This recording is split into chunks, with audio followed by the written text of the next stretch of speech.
예, 할렐루야, 제자TV입니다. 한동안 올려지지 않았죠. 예, 그런 일들이 좀 있었습니다. 그렇게, 당분간, 중요한 것에 많이 매진하고 있었습니다. 지금은 우리가 뭘 해야 되겠습니까? 예, 기도와 다른 것, 거반 다 내려놓고 기도와 말씀, 기도가 더 우선입니다. 기도로 주님과의 관계를 회복하고 그것이 제일 중요합니다. 지금 곧 이제 환란이 일어나고 있고 지금 시작 이미 됐지만은 이제 본격적으로 이제 참된 신자들 기독교가 이제 핍박을 받게 될 것이고, 그리고 이제 지금도 계속 기독교 핍박이 계속 조금씩 점진적으로 있어 왔죠. 하지만 이제 본격적으로 있게 될 것 같습니다. 그리고 그뿐만 아니라 하나님의 놀라우신 어떤 때가 오게 될 것 같습니다. 그게 곧 있게 될 것 같아요. 곧 시작이 이미 된 것 같습니다. 시작이 된 것 같고, 그리고 이제 지금 준비가 반드시 돼야 됩니다. 지금 하나님께서 실제적인 인을 치시는 이제 마지막 환란의 때를 보호하심 가운데 분명하게 데려오시기 위해서 그런 인침을 하나님께서 주시는 때인 것 같습니다. 곧 그것이 시작이 될 것 같아요. 이 화면에서 보시면은 어떻습니까? 10월 바벨론의 군대가 일어난다. 바벨론이라는 게 뭐겠습니까? 바벨론. 요한계시록에서 나오지요. 그뿐만 아니라 구약에서도 바벨론이라는 것에 대해서 나오지요. 그게 뭐겠습니까? 뭐였습니까? 큰 그림에서 보면은 이스라엘을 핍박했던 그런 나라예요. 바벨론이란 나라가 뭐냐? 바로 이스라엘을 핍박했던 나라입니다. 그렇게 하나님께서 쓰신 나라예요. 마찬가지로 신약에서도 이제 바벨론에 대해서 나오죠. 요한계시록에서. 그게 뭐겠습니까? 기독교. 이제 더 큰 의미에서 기독교, 참된 신자들을 핍박하기 위해서 일어나는 어떤 나라예요. 하나님께서 허락하시는. 이 바벨론이라는 게 그런 의미입니다. 그게 요한계시록에서도 나오죠. 17장에서도 나오고 음녀라고도 하지요. 그가 어떻습니까? 17장에서 보시면 성도들의 피에 취해 있다고 그랬습니다. 성도들의 피에 취해 있다. 그리고 17장에 18장에서 보시면은 사도 선지자 신자들의 참된 신자들의 피가 이 성중에서 발견되었다. 이 바벨론을 말하는 것이에요. 이 성중에서 발견되었다라는 것은 바벨론의 그 지역적인 어떤 실제적인 위치적으로 그걸 말하는 것이 아니라 피가 거기서 발견됐다라는 것은 그 참된 신자들이 죽임 당했던 그것의 책임을 이제 바벨론이 가지고 있다라는 것입니다. 그렇기 때문에 이제는 어떻습니까? 이제는 바벨론의 군대가 일어난다. 이것을 우리에게 하나님께서 몇 번을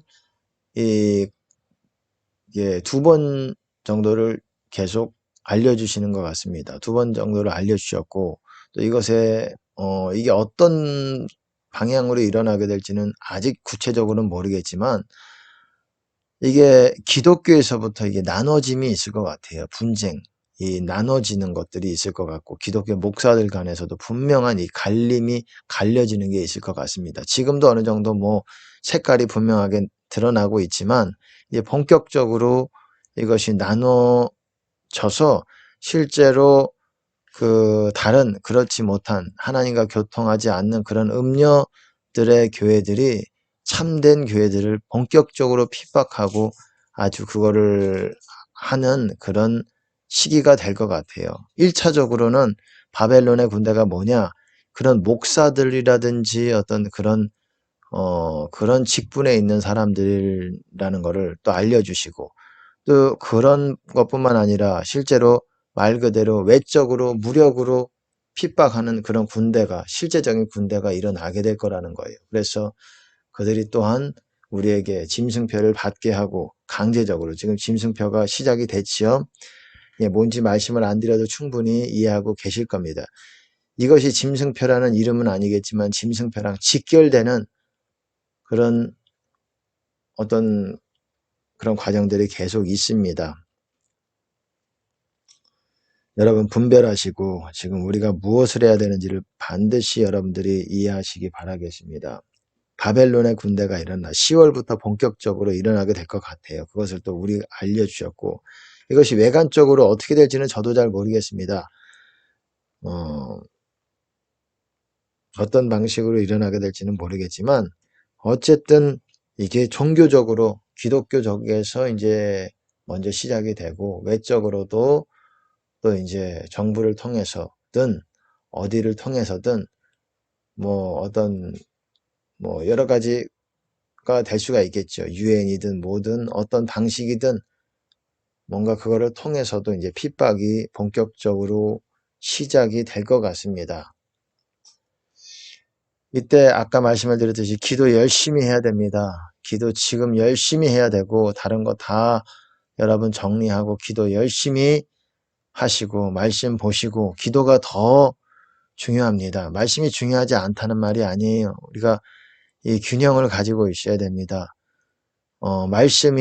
말씀으로 우리가, 제가 늘 말씀을 드렸죠. 주님 안에 있는 것이 가장 중요한 것이고 그것이 신앙생활이라고 말씀을 드렸어요. 신앙생활 간단하게 말하면 주님 안에 거하는 겁니다. 사도 바울도 뭐라 그랬습니까? 내가 이 모든 것을 해로 여기고 배설물로 여기는 것은 뭐라 그랬습니까? 내가 그리스도를 얻고 그 안에서 발견되기 위함이다. 쉽게 말해서 주님 안에 거하기 위해서 내가 모든 것을 배설물로 여긴다. 제가 주 안에 거한다라는 게 뭐라고 말했습니까? 주님의 모든 계명들, 제가 100번, 1000번 제가 살아있을 때 이것에 대해서 강조를 해도 지나치지 않습니다. 주님의 계명들 한두 개가 아니죠. 27가지, 27가지라고 제가 말씀을 드렸습니다. 어떤 방식으로 분류를 하느냐에 따라서도 그것이 차이가 있겠지만 보통은 뭐 비슷한 거 빼고라도 27가지가 돼요. 그 이상이 될 수도 있고, 어떻게 분류하느냐, 세부적으로 분류하면 더 될 수가 있는데 27가지 그 계명, 제가 올려놨던 그 27가지 예수님의 계명들, 그거를 반드시 들으시기 바랍니다. 뭐 일부가 제가 또 설교가 좀 놓친 부분이 있지만 그래도 그거를 보시면은 그 큰 그림, 구원의 그림들을 여러분들이 보시게 될 것이고, 왜 예수님의 계명들이 우리가 마음에 새겨야 되고 그 안에 기록해야 되고, 우리가 생각과 마음에 기록한다 그러잖아요. 내 법을 우리의 생각과 마음에 기록한다라는 게 새 언약이에요. 옛 언약은 어땠습니까? 돌판, 그리고 어떤 책에다가 기록을 했잖아요. 예수님이 아니라 이 옛 언약이 뭡니까? 이스라엘 언약. 하지만 새 언약은 어떻습니까? 우리 머리와 마음과 생각과 여기에 기록을 하는 거예요. 법이 뭡니까? 그리스도의 법, 예수님의 모든 말씀, 27가지 계명, 그것을 다 하나도 여러분들이 어긋나는 것이 없는 방향으로 노력이 돼야 돼요. 노력을 하고 있어야 돼요. 그렇게 할 때 여러분의 기도가 받아들여지고, 여러분의 그 노력들이, 여러분의 기도와 주님 어떤 그런 방언과 그 외적으로 하는 것들이 다 이제 하나님의 관계가 회복되게 되는 것입니다. 간단하게 얘기하려고 했는데 뭐 간단하지 않았던 것 같기도 하고, 어쨌든 바벨론의 군대가 일어난다. 10월 바벨론의 군대가 일어나요. 일어난다고 이렇게 우리에게 하나님께서 알려주셨습니다. 드러나지 않을 수도 있지만 드러날 수도 있고, 이제 본격적인 그것이 시작이 됩니다. 우리는 기도해야 됩니다. 기도로 더 다른 거 다 내려놓으시는 방향으로 가야 됩니다. 예. 그리고 이제 조만간 어떻게 될지는 모르겠지만은 뭔가 어떤 기회를 가지려고 합니다. 뭐 아직 구체적으로 제가 말씀을 안 드리고, 뭔가 제가 그렇게 어떤 기회를 갖게 될 때 무슨 기회인지는 제가 뭐 구체적으로 말씀을 안 드리겠지만 유튜브에 올릴 생각이에요. 조만간 올릴 생각인데 몇 달 안에 늦어도 몇 달 안에 올릴 생각인데 아마 여러분 유튜브를 잘 이렇게 주목하고 계시기 바라겠습니다.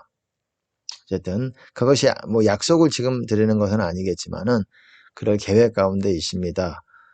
이제 마지막 때에 우리가 어떻게 돌파를 해야 되고 어떻게 영적인 것이 가장 중요하지만 영적뿐만 아니라 우리가 외적으로도 우리가 이 어려운 상황을 피하기 위해서 어떤 전략들이 있어야 되고 이제 구체적인 것들에 대해서 우리가 좀 논의를 해보는 그런 기회를 갖고자 하는 생각을 하고 있어요.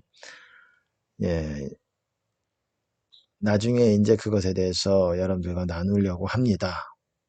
예, 오늘은 여기까지 하겠습니다. 감사합니다.